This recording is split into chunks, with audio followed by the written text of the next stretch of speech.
We were kidding when we said Dodge is Hellcatting all the things. Yes, they are. Here is the Durango, the sold-out Durango, the 2021 SRT Hellcat that apparently everybody's bought already because they knew it would be so good. You're watching Everyday Driver. We make a TV show, podcast, and YouTube channels dedicated to great cars, driving adventures, and helping you find a car you'll love. Subscribe and hit the bell so you don't miss a thing.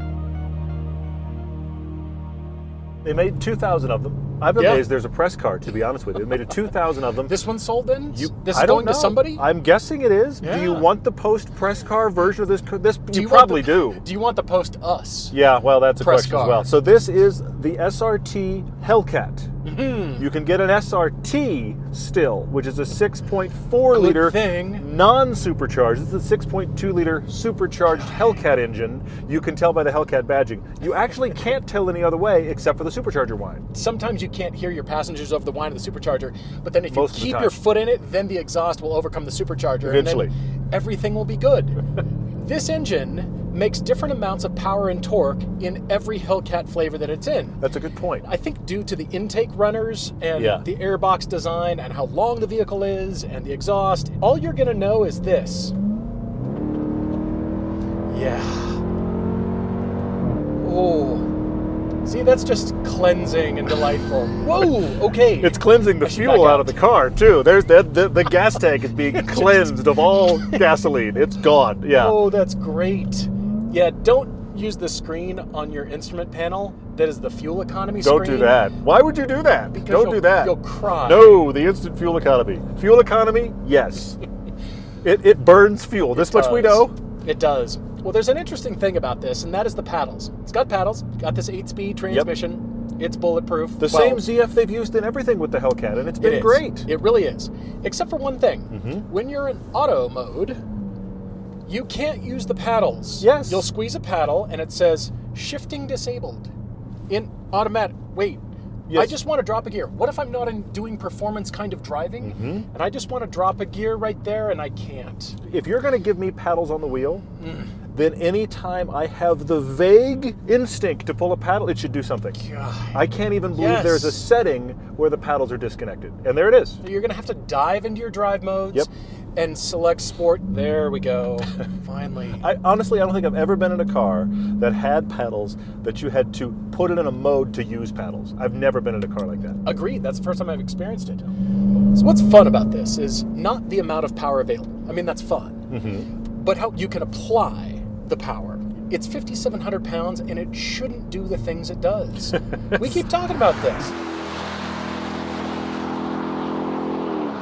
0 to 60 in 3.5 seconds. That's a unique list of cars that do is. that, truthfully. That's a second faster than my Cayman, and my Cayman is supposed to be the sports car. It's Yeah. the fast one. I mean, you have This to can get into outdrag a Tesla everything. Model X to get an SUV that Yes. goes faster than this. Yes. But then you have a debate on space. This has actually decent back seats. We recently drove the Durango RT. The third row is usable. Right, the second right. row is average at best. The second row is not great, but the third row is usable.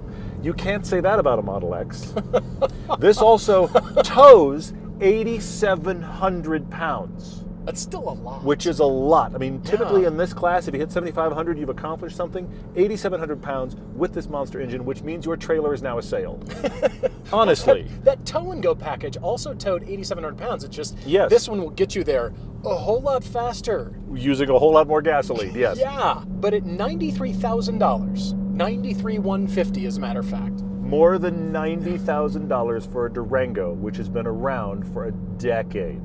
It was Go on. 2010 as a 2011 model. The interior has been updated. They've been, doing a few trim pieces, and the front and rear clips have been different, changed over the years, which is great. But the overall styling, it's because Stellantis has put the hottest power in the thing that is at the end of its life cycle. The 1-year model. So they're not going to do anything further with the interior, and therefore the interior materials and design and the exterior styling don't match the price or what this circus of an engine can do. Great point. There's no... Great point. You're just buying the engine and the drivetrain, which are great. But I'd almost say get the Trackhawk Jeep because it does kind of feel like 90 grand-ish, 80, 90 grand. It's still pushing it. It somehow feels a little more at the price point. I can see it in that one, though, Yeah. not this. Well, what's interesting is both of those share the prior Mercedes GL chassis. Mercedes has the GLS now, which we really like. We've driven the GLS without the big engine is awesome, but we've driven the GLS AMG 63 a couple times. We really like that. The prior generation, back when it was Daimler Chrysler, they had the GL chassis used for the current Grand Cherokee and this Durango. This is almost a classic vehicle chassis with the latest, most powerful motor we've got under Stellantis. It's kind of a classic recipe Yes. with this kind of power. Well, turning into a corner, this thing feels much lighter than you'd expect. The steering seems way overboosted, and I'm not saying that there's any road feel whatsoever. You're just decimating the road as you go. There's no feeling it. You're just crushing it. Yeah, but it's surprising in its nimbleness and its eagerness. The eager is the power. The nimble comes from the suspension. It's got the Bilstein adaptive dampers, and they've stiffened the damper mounts 18%. They have focused on the suspension to do less understeery kinds of things, which I'm glad for, especially with a truck this powerful and heavy. That's a good thing, but it seems just too easy. You're going to get used to this amount of power in everything. You're going to get into any other car and think, where'd my power go? Yeah, and it's not as easy to drive. Yeah. It's too simple, and it's deceiving in a way. Once you get used to it, you don't think about how much power is underfoot, and then all of a sudden you use it and you blast past people. Yeah. Absolutely. We like the Uconnect system. It's actually really good, and it's gotten better with each passing year, all the iterations. And the fun part here is go to your apps. Let's see here. Oh no, I'm going to go to vehicle first. I was going to say, save you a step. You just hit the Performance track button. pages, dyno engine, that's the fun one to look at. So when you stomp on it, it's a new way of infographics telling you how fast you're going and how much fuel you're using and all of it. How much fun you're having. Yes. It's kind of great. This is about a $60,000 car interior, though. It's at the most. Yeah. Fine, but it seems basic. This is excellent, but you can get this in almost any Stellantis product. Some good materials here, and I like it in lower priced cars, but here for $93,000? I submit to you it's a dressed up $40,000 interior. You're not wrong. Okay, you take this, what appears to be a kitchen countertop, granite. It's actually the fake carbon fiber flake kind of mashed together. It's supposed to look like raw carbon fiber, and all it does is look dirty. Yeah. It just looks dirty and smudged all the time. That's a bit out of place here, even though I know there's sport and something different and that kind of thing. But this looks like somebody Surprise! spent extra money to put in dirty piano black. You can't get it clean. It's just like this. I mean, if you want to figure out if you're OCD, you are. Because you look at this and you're going to be like, why is that smudged? It's just, that's the trim piece. It's a weird choice. I submit to you, for $93,000, it should have a sunroof. It should have more features and functionality. When you compare it to the really high end of the luxury market where the price says it is, that's where it falls down. So you have to just be comfortable knowing that it's the engine that you're buying. You got to drive this thing. I do.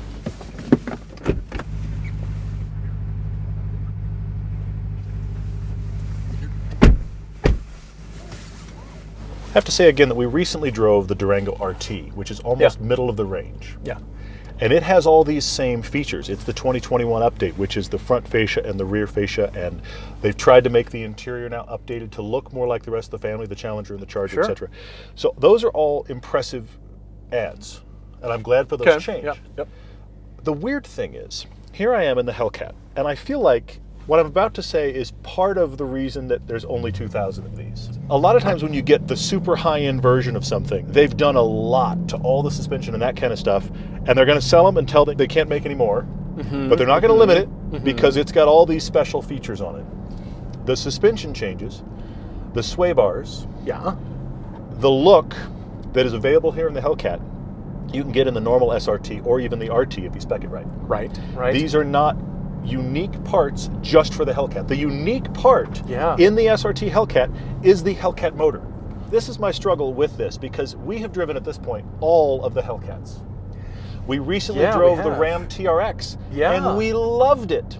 It was great. Somehow, while having this same fun engine, this is the least fun Hellcat I've driven. I agree with that. I agree. And that's weird. That's not to say it's not fun. 710 horsepower, 645 pound-feet of torque is the stat in this motor. To your point earlier, it's like 5 or 10 either way, depending upon which variation of the Hellcat. How big is the intake, Yes. the airbox? Fine. So that's the stats on this, which is a mountain of power, and that's always just like childhood laughter inducing, always. Yeah. But there's more, it's almost like more boisterousness. There's more playfulness in every other Hellcat I've driven than this. And I think it's let down by the chassis. I think the age of the chassis and the age of the interior, the Hellcat is operating at another level, and the chassis just can't match it.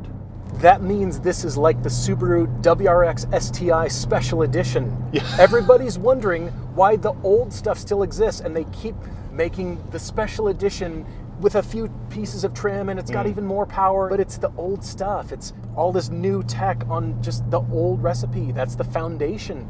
And I'm feeling it here too. Yeah, I think it's the weight too. Oh yeah, The 5,700 Trackhawk pounds. isn't this heavy. It's 53, 54, somewhere in there. but let's be honest though, the TRX is heavier than this. That's true. And the TRX That's is a true. party in a truck.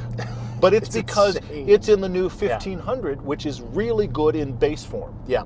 And so that really plays Just into the how all this chassis works. and It's just suspension. good Yeah. in general, Yeah. yes. Agreed. I actually think, after driving this, and I'm surprised to say it, but good. I've got good news coming for you. Here's the upside. I'm going to swing this in the benefit.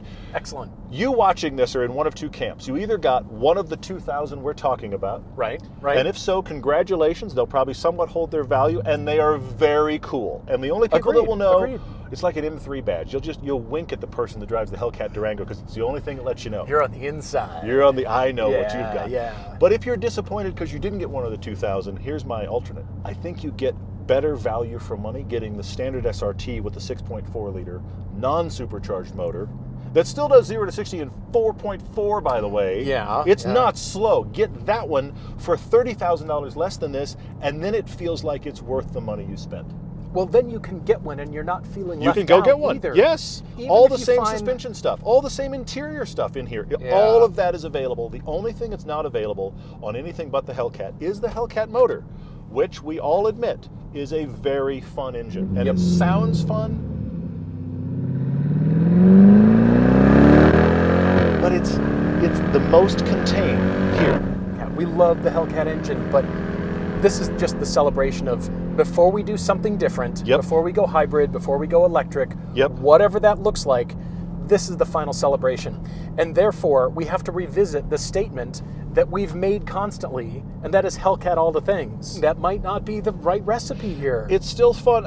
I'm still waiting. Look, they've got the all-wheel drive running gear and they've got the engine. Can we put this in the minivan? Let's make the Hellcat minivan. It'll be terrible to drive and really fast. It'll be hysterically fun. Everybody will be frightened. It'll be hysterically fun. The old joke about you could be beat at the light by a minivan? Yes, with that one. Yeah. Exactly. The paddle thing just never ceases Doesn't that to drive amaze you up me. a wall? I mean, thank God I've got it in a setting now where I can use paddles, but when we first got in it, I don't understand. That if you want to do any kind of comfort, normal driving modes, you can't use the paddles? I have a Hellcat motor. Yeah. What if I want to just hear it scream randomly? I need a downshift. No, can't do it. And then The kids will. Here's what happens: is you do it, you pull a paddle, and there's something in the back of your brain goes, "Are they broken? Oh, yeah. Do they not well, work? They're Is there protecting the is transmission. there something wrong?" They're protecting it from grenading.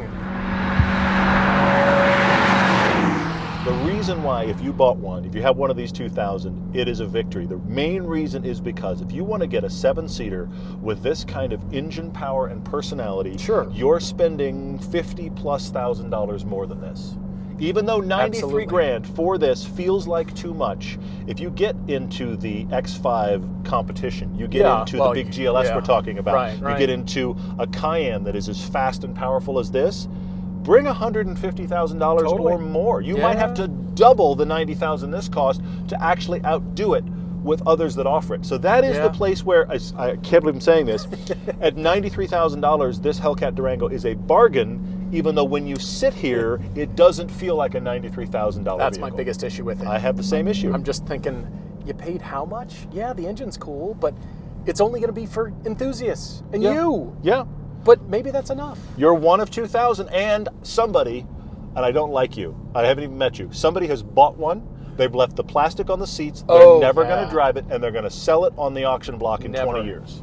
That's happened. That's coming. Somebody's already done it. Somebody's Yeah. already in the process of mothballing this, which I will say is a mistake, because drive your vehicle. Drive it. Drive it, drive it, drive this it. one. Yes, come on. Go find somebody to drag race. Find a law, break it. You have launch control. Yeah. You have tracking. Yeah. Use the Hellcat as intended, which is not sitting still, not burning fuel. Its entire purpose in life is to make noise and fuel and power. If it's not, it's a tragedy. I agree. Like never letting your dog out to run. It just sits there by the fire. That's all it gets to do. Don't leash your Hellcat. Come on! Take the plastic off. Drive it.